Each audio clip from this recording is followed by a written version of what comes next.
quarto ano! Como é que vocês estão? Eu estou muito bem, muito feliz de estar aqui com vocês em mais uma aula. Eu sou a professora Mauriele e eu preparei uma aula bem legal para a gente hoje. Nós estamos estudando o meu lugar no mundo e esse tema tem nos permitido aprender muitas coisas legais e realmente tomar como pertencimento nosso lugar, onde a gente está, o local em que a gente pertence.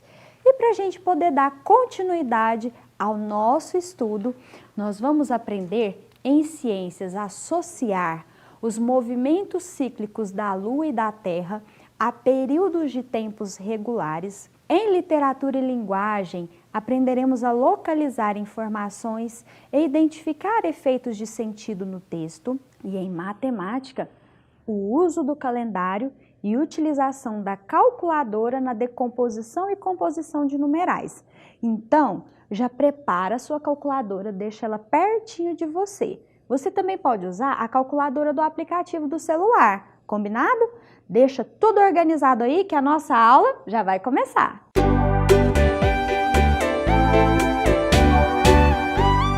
Eu estava assistindo algumas aulas da professora Bruna e vi que ela falou sobre o esporte de orientação. Vocês se lembram? Eu fiquei encantada com esse esporte, achei muito legal. Mas eu fiquei curiosa para entender um pouquinho mais da história desse esporte, como que ele surgiu, de onde é que veio isso. Vocês também ficaram curiosos? Então, vamos aprender juntos? Assistam o vídeo. A orientação é o desporto na qual o competidor, chamado de orientista, navega de forma independente através do terreno, com o objetivo de visitar uma série de pontos de controle no menor tempo possível, utilizando para isso apenas um mapa e uma bússola, daí o nome do esporte. A corrida de orientação surgiu como esporte em 1912, na Suécia, quando o então major e chefe escoteiro Ernest Kilander adaptou os treinamentos de leitura de mapa das escolas militares para o programa de treinamento da Federação Sueca de Atletismo. Como seu objetivo era tornar os treinamentos destes atletas mais interessantes, acabou criando uma prática que caiu tanto no gosto dos atletas quanto da população local. Foi o próprio Major Kilander que anos mais tarde formulou as primeiras regras e ajudou a organizar como diretor da primeira competição oficial em 1919, a chamada Corrida de Estocolmo, na localidade de Saltsjöbaden. Anos mais tarde, com o amadurecimento do esporte, a orientação em 1977 foi reconhecida pelo Comitê Olímpico Internacional como modalidade desportiva.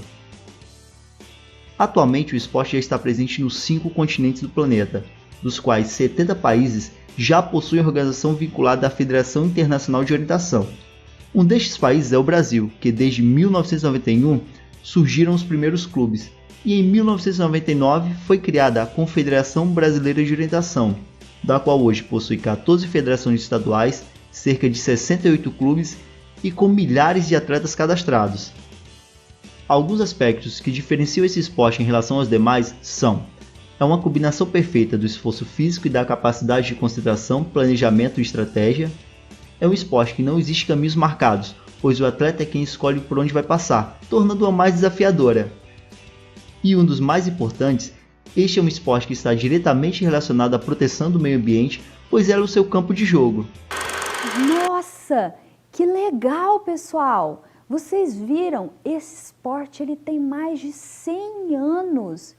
E viram como eles conseguem colocar em prática esses conhecimentos que a gente está aprendendo na escola, nas aulas?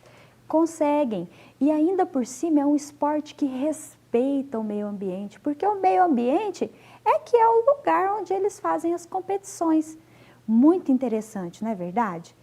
E eu fiquei sabendo de uma outra coisa também, que a professora Bruna queria praticar esse esporte. Pensando nisso, eu tive uma ideia em montar um trajeto, um desafio para ela, baseado no esporte de orientação, para ela poder executar. Vejam só como que eu adaptei o desafio. Eu peguei um mapa aqui do campus Santa Mônica. Nós gravamos as nossas aulas aqui na TV Universitária, dentro do campus Santa Mônica da UFO. Eu peguei o mapa e tracei um trajeto para ela poder executar. Nesse trajeto, ela começa no bloco 1S, que é onde fica a TV universitária, e termina lá no bloco 1R. Mas vocês perceberam que o competidor do esporte de orientação, ele não tem só que chegar no destino, no local, no final. Ele precisa cumprir um trajeto. E para cumprir o trajeto, ele vai passando por prismas e marcando que ele passou por aquele lugar. Dá para a gente adaptar isso com uso de tinta, com outras coisas, mas eu resolvi adaptar com selfie. Então ela tinha que passar pelos blocos e fazer uma selfie em frente a cada bloco. Será que ela vai conseguir executar o trajeto? Então assistam a próxima aula que vocês vão descobrir. Pessoal, mas esse mapa que eu usei foi só uma referência que eu encontrei, mas atualmente no campus Santa Mônica da UFO, já tem muitos blocos novos. Gente, nas nossas aulas nós estamos aprendendo o quanto a localização, marcação de tempo, o quanto nos localizar e nos compreender nesse mundo que nos cerca é muito importante. E para isso, pessoal, eu trouxe uma ferramenta muito importante, que também é um gênero textual, faz parte do meu dia a dia, do dia a dia de vocês, e sem ela eu não sei o que eu faria. E seria muito difícil. Vocês sabem do que eu estou falando? Do calendário. O calendário é um gênero textual que tem a finalidade de nos orientar na organização do tempo, para que possamos nos planejar para a vida em sociedade. Aqui nós temos o calendário de 2020. Então, o calendário é uma ferramenta muito importante no nosso dia a dia. E a gente, como é um texto, a gente precisa poder reconhecer as partes desse texto. Mas o calendário, o ano, ele tem um dia especial para você? Tem algum dia nesse ano que é mais especial de todos para você? Eu tenho meu dia especial, que é o dia do meu aniversário. Ai, quando vai começar um novo ano, eu já fico querendo ver que dia da semana vai cair o meu aniversário, para eu saber se vai ser no final de semana, no meio de semana, se eu vou poder comemorar com os meus alunos, que eu gosto muito de fazer isso. Esse ano, infelizmente, eu não pude fazer, mas é muito legal. Então, eu acredito que para você, além de vários dias importantes, o seu dia de aniversário também deve ser, não é verdade? Você sabe o dia do seu aniversário? Sabe o dia do aniversário dos seus familiares e das pessoas que você ama? Às vezes é difícil lembrar, não é? Então, olha só, eu trouxe 2 exemplos para você organizar essas datas aí em uma lista de aniversariantes. Vejam só. No primeiro exemplo, está organizado pelo mês. Então, eu coloquei só até julho porque era o que cabia, tá? Mas vocês vão colocar todos os 12 meses. Na frente, a gente coloca o nome da pessoa e o dia do aniversário dela. Então, todo mundo que faz aniversário em janeiro, você coloca dentro de janeiro. No segundo exemplo, ela está organizada usando um outro critério, que é o critério de ordem alfabética. Então, eu organizei em ordem alfabética. Algumas culturas, o aniversário não é comemorado. Então, se é o seu caso, faz uma lista de datas importantes, que são importantes na sua vida, da sua família. O legal é a gente colocar em prática esse gênero textual. Combinado? Tenho certeza que você não vai mais esquecer essas datas importantes. Gente, o calendário, ele também reflete os movimentos cíclicos da Terra. Movimento cíclico é aquilo que se repete, aquele ciclo que se repete constantemente. Então, a gente consegue perceber isso no nosso calendário. Lembra que a gente conversou sobre a rotação e a translação? A cada dia do nosso calendário, nós temos uma rotação completa da Terra. A cada calendário completinho, nós temos uma translação completa da Terra, que é aquele movimento que a Terra faz em torno de quem mesmo? Do quê? Do Sol, muito bem. Então, há alguns outros aspectos a gente pode observar no nosso calendário. Por exemplo, Nós temos alguns dias que são alguns meses que são com 31 dias, nós temos alguns meses que são com 30 dias, e tem um mês que ele me chama atenção. Vejam só, é o mês de fevereiro. Eu vi isso e fiquei bastante intrigada. Olha, fevereiro em 2019 teve 28 dias, mas esse ano em 2020 teve 29. Os outros meses do calendário não tem essa mudança, eles têm a mesma quantidade de dia todos os anos. Por que que fevereiro é assim? Que tal a gente pesquisar para descobrir? Faça a sua pesquisa e traga a resposta na próxima aula. Quais elementos a gente tem importante nesse calendário? O que que vocês viram aí que chama a nossa atenção? Muito bem observado. O feriado, 7 de setembro.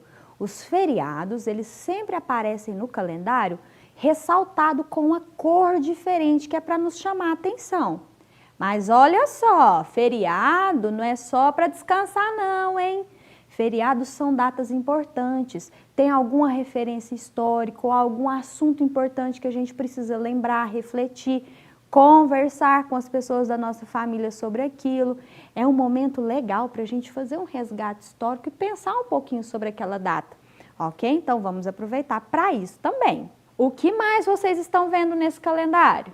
Ah, sim, muito bem observado. Nós já tínhamos falado sobre isso, né? Lembra que ia ter a transição da estação inverno para a estação primavera? Lembram? Então, também está marcado nesse calendário a transição da estação. Nem todo calendário às vezes aparece essa informação, mas é uma informação legal e importante. Então, aqui marcando dia 22, início da primavera. Tem mais coisa aí. O que que vocês encontraram a mais nesse calendário?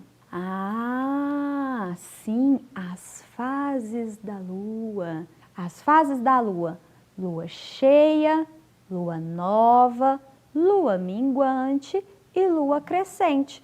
Vejam que ela marca os dias também. É muito importante essa informação.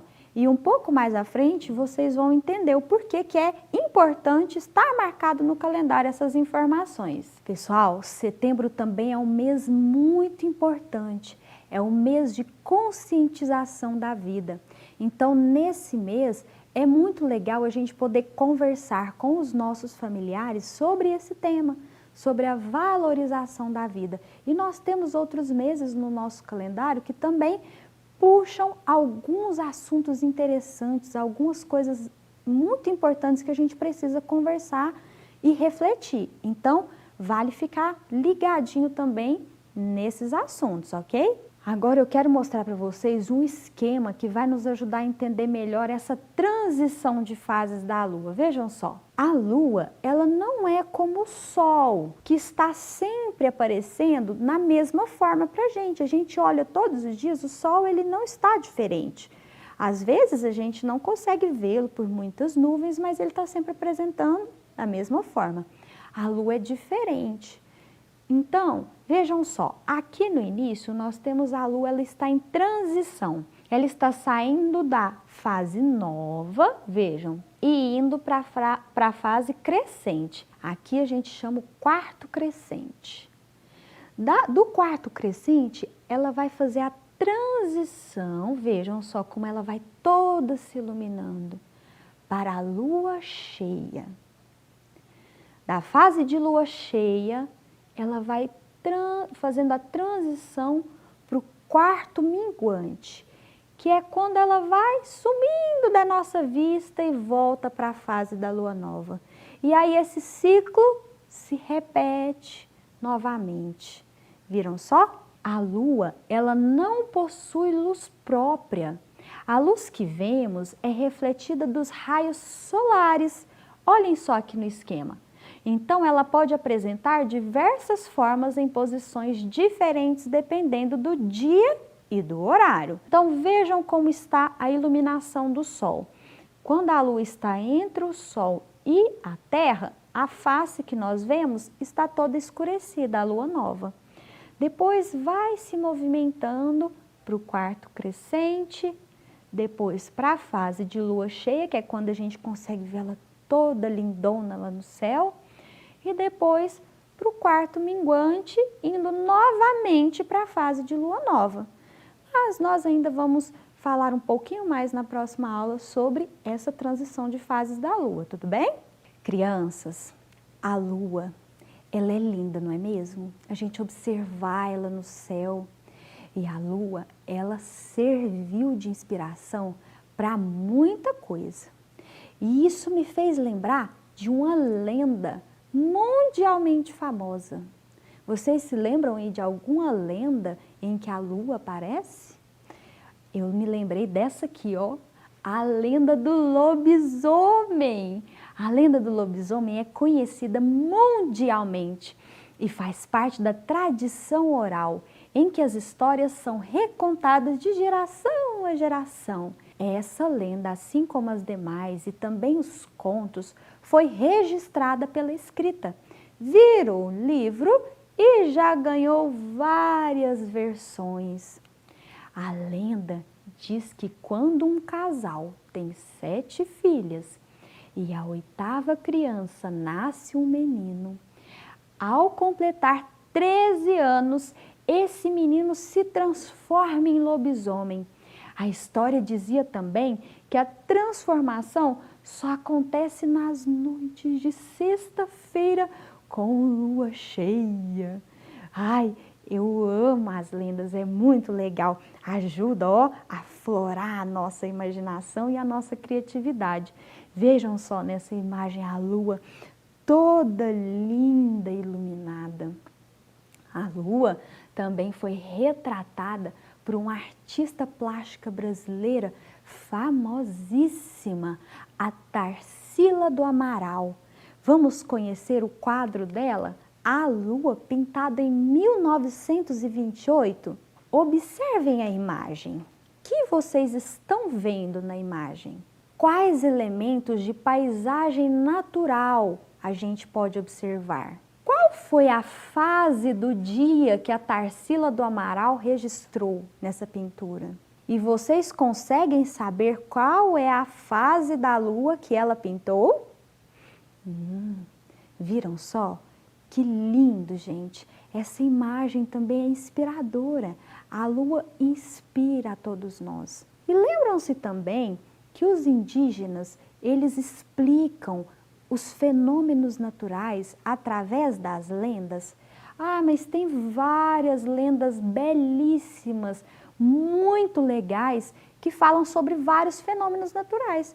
E a lua também aparece nessas lendas. Eu trouxe para vocês a lenda da Vitória Régia, recontada pela Turma do Folclore. Então vamos ver como é que eles recontam essa lenda? De olho na tela. Turma do Folclore.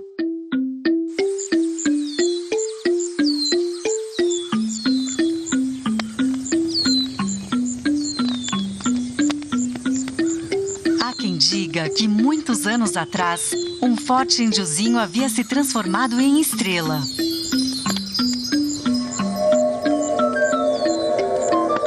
E esta estrela foi crescendo, crescendo, dando origem à lua. Alguns não acreditam nessa história, mas outros sim, como a indiazinha Nayá. Nayá era uma amante da natureza. Cuidava de rosas e plantas com muito carinho e amor. E adorava se enfeitar com elas. Ela sempre foi conhecida em sua aldeia por ser apaixonada pela luz da lua. Mal podia esperar que o sol se retirasse para que a noite chegasse e então ela pudesse contemplar a luz do luar. Até que em um dia de lua cheia, ela notou de sua oca que o brilho da lua estava mais intenso e saiu para contemplá-lo. Chegando até a beira do rio, avistou um facho de luz sob a água. Neste momento, se apoiou sobre uma pedra para chegar mais perto. Foi aí que viu a figura de um belo índio refletido na água, vindo da luz da lua. A indiazinha se encanta pelo índio e, num ato de impulso, tenta dar um beijo na imagem refletida. Neste momento, ela se desequilibra, cai no rio e vai afundando, desacordada. Até que um facho de luz atinge algumas plantas, raízes e algas do rio, que despertam e se entrelaçam, envolvendo Nayá. E uma planta, formada por uma grande folha em forma de círculo e com bordas levantadas, começou a erguer Nayá até a superfície. Esta planta é conhecida como a Vitória Régia. Desde então, a indiazinha passou a ser chamada pelo nome da famosa planta amazônica.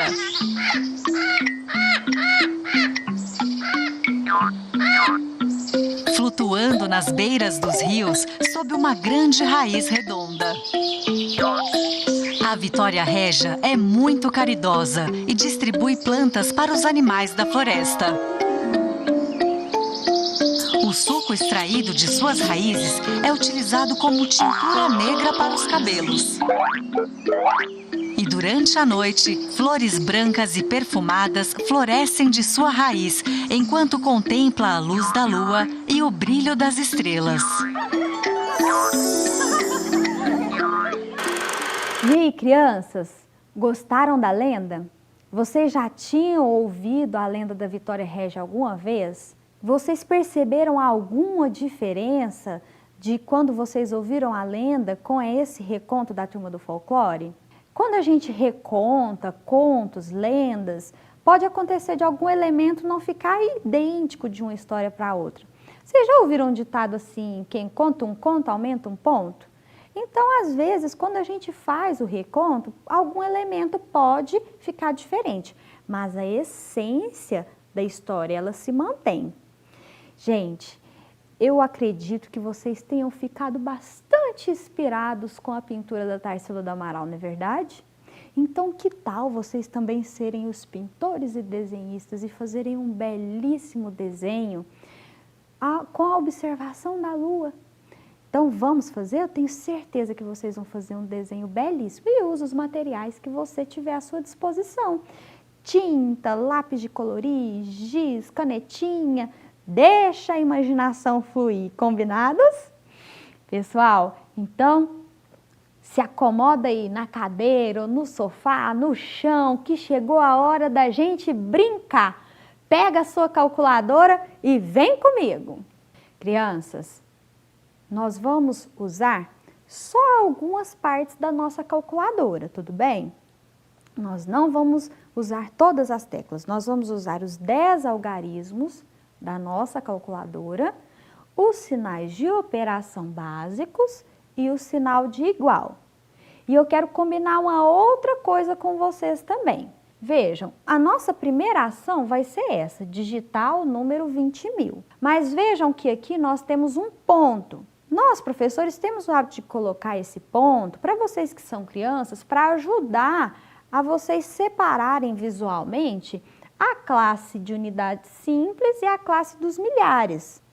Mas, quando você for digitar o número na sua calculadora, não é para teclar nesse ponto que está aí, combinado? Você vai digitar normal, 20000, combinado? Porque esse ponto que está na calculadora, ele serve para representar aqueles números racionais que a gente já conversou sobre eles, que são aqueles valores que representam, por exemplo, quantias em dinheiro, quando tem real e centavos, aquela vírgula, para representar número que está quebrado, né? Partes, não está inteiro. Então, como nós só vamos trabalhar com números inteiros, nós não vamos teclar nesse ponto. Combinados?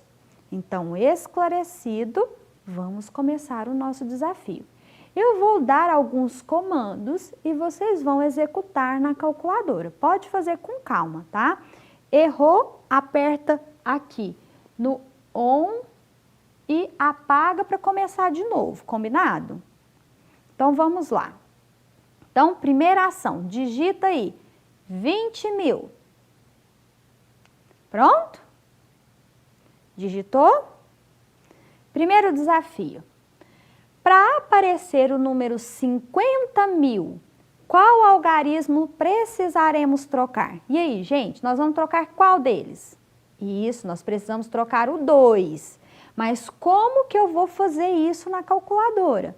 Como é que eu vou fazer do 2 aparecer o algarismo 5 na dezena de milhar? Será que vai dar certo se a gente fizer assim? Vamos tentar. Isso mesmo, é só a gente adicionar 30 mil. Então, a gente muda o algarismo 2 para o algarismo 5. Então, de 20 mil, agora nós temos 50 mil. Legal. Então, vocês já entenderam como é que funciona, né? Olha, essa foi só aquecimento. Agora, vamos ver. Digita para mim o número 49.250. Isso, apagou a outra conta que você fez, né? Apaga a outra e começa. 49.250.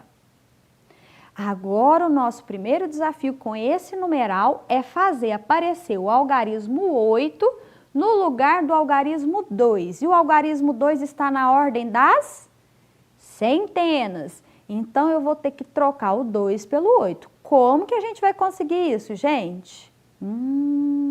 Vocês já pegaram, né? Já entenderam muito bem.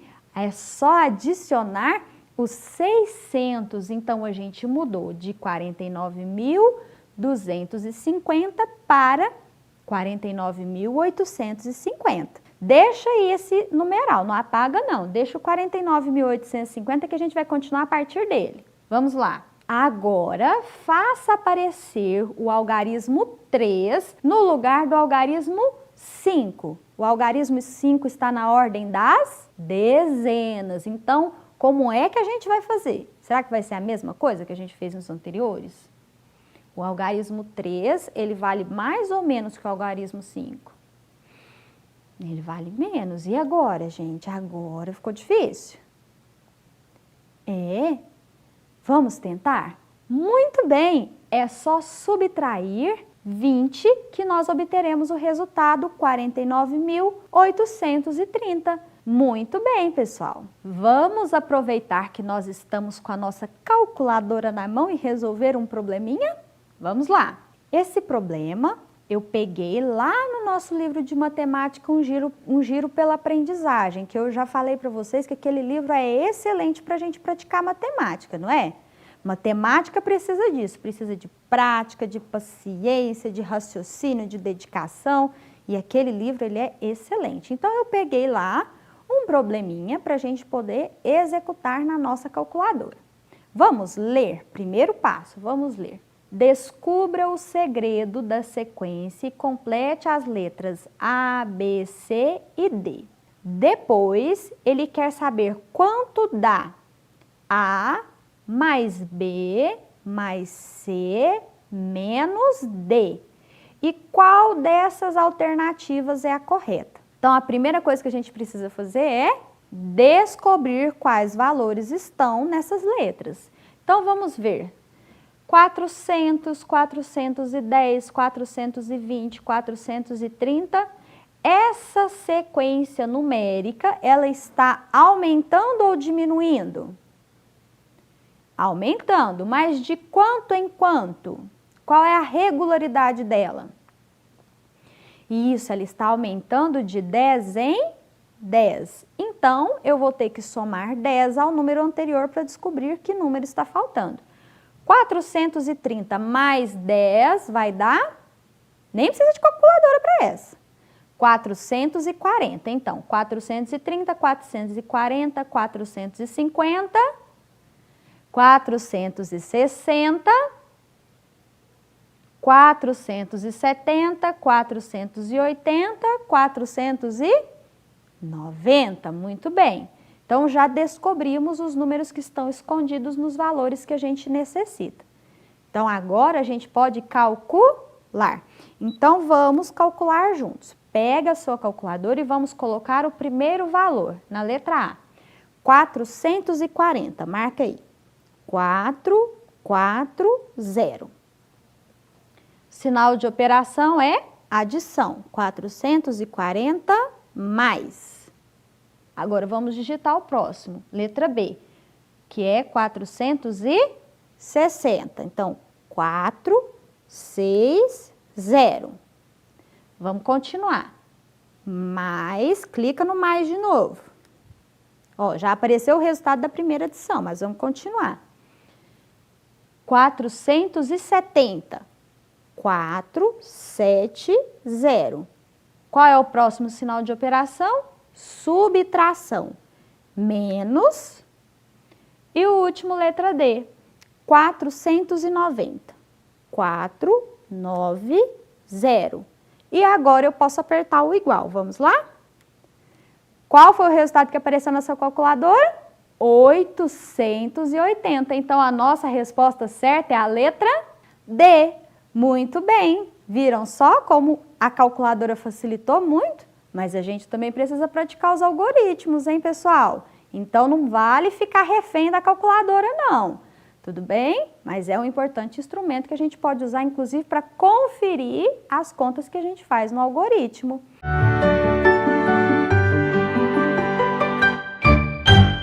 Ah, pessoal, a nossa aula já está terminando. Mas antes, vamos relembrar as nossas propostas do dia? Criar lista de aniversariantes com os membros da família e amigos ou uma lista de datas especiais. Pesquisar por que o mês de fevereiro pode ter 28 ou 29 dias, dependendo do ano. E fazer um lindo desenho inspirado na lua. Ei, mas as propostas de hoje estão mole, mole, fácil, fácil, hein? Pessoal, fico muito feliz com as nossas aulas. Espero que vocês também estejam gostando, se cuidando, realizando as atividades. E na próxima aula eu quero essa resposta, hein? Lembrem-se de pesquisar. Então, nós nos vemos na próxima aula. Eu vou ficando por aqui. Tchau!